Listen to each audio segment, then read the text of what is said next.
देखिए, मूल रूप से मुद्दा इसमें ये नहीं है कि जो कहानी बनाई जा रही है इन्फोर्समेंट डायरेक्टरेट द्वारा, और वो कहानी जो है उसकी शुरुआत तो असल में भारतीय जनता पार्टी के लीडर सुब्रमण्यम स्वामी ने शुरू की थी सन 2012 में। उन्होंने दिल्ली के हेराल्ड हाउस और अन्य संपत्तियों को लेकर के और उसके ऊपर अवैध कब्जा और दुनिया भर के उसमें करप्शन के चार्जेस जो हैं वो 6-7 कांग्रेस के लीडरान पर लगाए थे। और करीब 2012 में जो इन्होंने ये केस दायर किया था, उसके अदालत में एक लंबी सुनवाई चली थी, और उसके बाद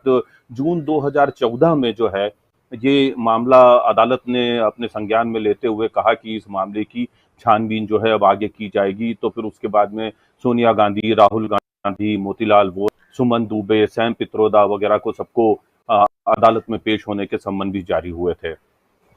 अदालती कार्रवाई ये अपनी तरफ एक तरफ चल रही है, दूसरी तरफ जो है ईडी को जिस तरीके से केस्ड पैरेट वाले पोजीशन में ला करके और जितने भी विपक्षी नेता हैं या जो सरकार की आलोचना करने वाले लोग हैं या पत्रकार हैं, उनको सबको परेशान करने का ये जो खेल शुरू हुआ है, ये उसी का एक्सटेंशन दिखाई दे रहा है।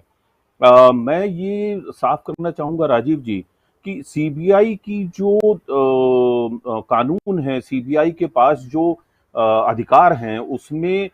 कुछ हद तक उसके हाथ बंधे हुए होते हैं। क्योंकि सीबीआई यदि किसी व्यक्ति के ऊपर आरोप लगाती है तो ये सीबीआई का कर्तव्य बनता है कि उसे उन आरोपों को साबित करना होता है अदालत में, और प्राइमा फेसी उस व्यक्ति की गिरफ्तारी के लिए उसके पास सबूत होने चाहिए। दूसरी तरफ ईडी का जो कानून है, ईडी के कानून के तहत ईडी के फॉर्मेशन में एक बहुत बढ़िया, एक छोटा सा नुक्ता या एक छोटी सी पेंच जो है वो रख छोड़ा गया था, और उसमें ये चीज है कि किसी व्यक्ति के खिलाफ ईडी कोई चार्जेस प्रेस करती है तो ईडी को उसे साबित करने की या सबूत देने की प्राइमा फेसी कोई आवश्यकता नहीं है। और अदालत में भी ईडी को यह साबित नहीं करना है कि सामने वाला व्यक्ति दोषी है या नहीं है। सामने वाले व्यक्ति को, आरोपी को यह साबित करना होता है कि वो दोषी नहीं है। और इसी चीज का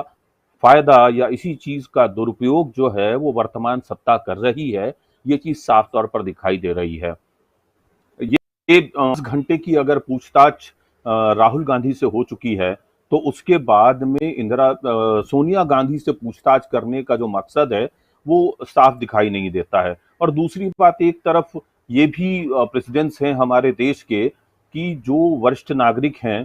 कानून के तहत, सीआरपीसी के तहत भी उनके घर जाकर उनसे इंटरव्यूज लेना या उनसे पूछताछ करना जो है वो एजेंसीज के लिए बाध्यकारी बनाया गया है। ईडी जो है उस चीज को डिफाई करते हुए, उस चीज से बाहर जाते हुए और जानबूझ करके अपने दफ्तर में इन